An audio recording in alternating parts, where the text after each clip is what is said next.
Hey everybody, it's Jason Blaha here, and it's time for many of you's favorite segment, and that would be my client Emma's vlogs. And she still gets, the most views probably, close to, out of any of the vloggers, and we're 35 episodes deep.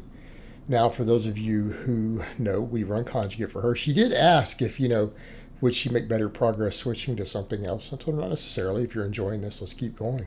She's made great progress. That was like her first time ever benching against 50 pounds of bands. We normally do like 30 for bands. And she's like, yeah, that was heavy.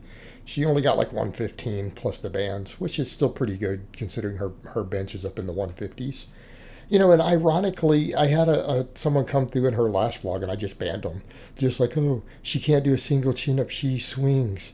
Oh, she can't even bench 135. And I'm thinking, really, she just did a 155 floor press there, and she's benched like 155, 160 with a couple different bars and grip widths, like on normal benching.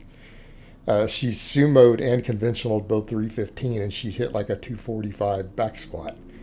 Even this week, she did 225 with a specialty bar, one of the harder bars. So it's funny how people have these ideas. They have these ideas about these things, and it can be comical at times. It's just like, I don't know where they come up with these ideas.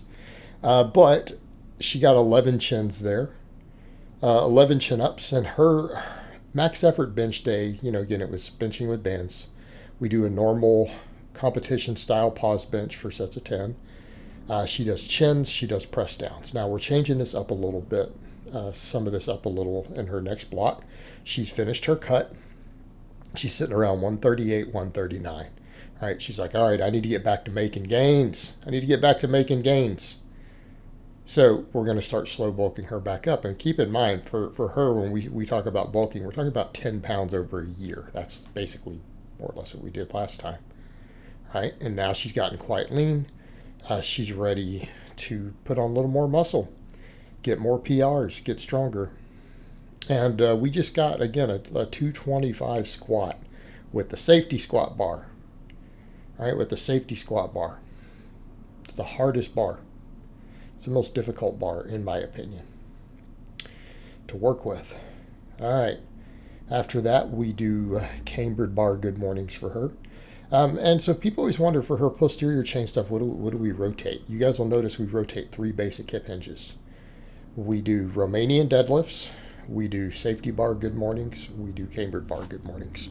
I don't have her do the safety bar good mornings that much because she does so much other safety bar work that her upper back is strong, because we use it for a lot of her speed squats. Again, we use it for a lot of these one-legged split squats. Right, so we do split squats with it. This is her main quad builder. We might do more of it, though, once they get a belt squat. Her and Louie were talking about they think they might get a belt squat soon, in which case, I'll use the heck out of that thing.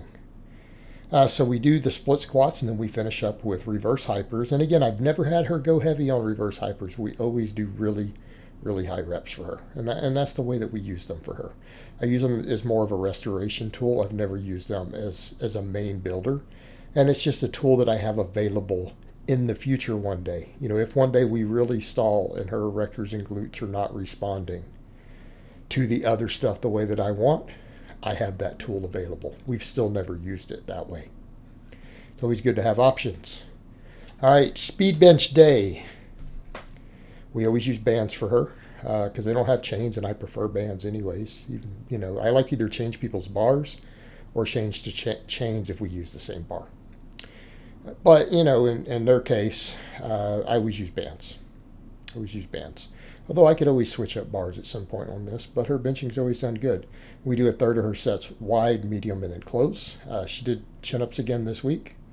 And she's up in that 10-plus rep range for her best sets. So, we're happy with that. Considering, she's a woman, cranking out 10, 11, 12 chins is pretty good. Irrespective of people talking about her swinging. My God.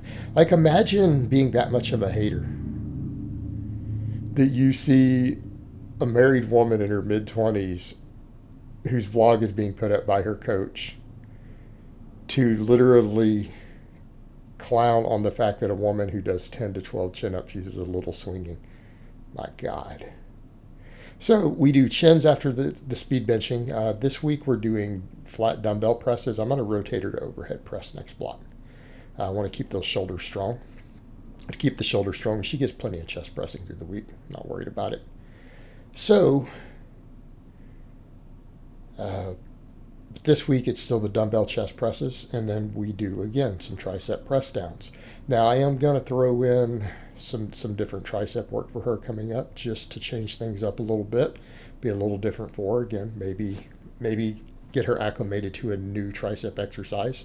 We've been running the press downs for a little while, quite a while, and it's not bad to change these things up, these smaller movements, a little bit from time to time. Again, just for a novel training response and to get a little better at a new movement, right? Not a bad idea. And remember, triceps are critical for strength. We care about triceps a lot more than biceps. Not to say we shouldn't care about biceps, but in her case, we're not doing a lot. And as she bulks this time, we might add some more stuff like that, though. We might add some in. Speed squats. We did box work as usual with the safety bar. If they had a different band setup, I'd have her do cambered. I would rotate the cambered.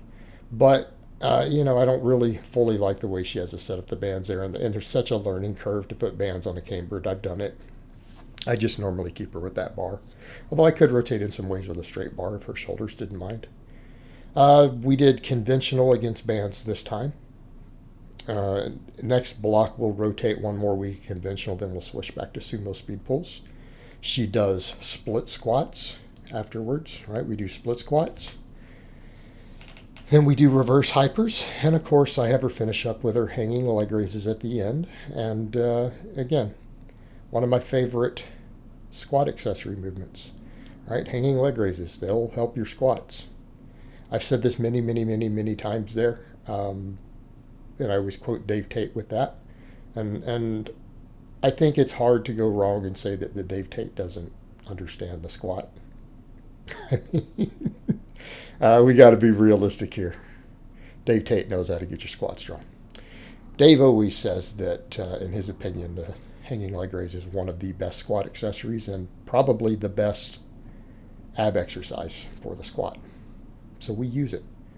All right, guys, but that's really all I have to say on that today. I hope it's been informative, and I will talk to you guys next time.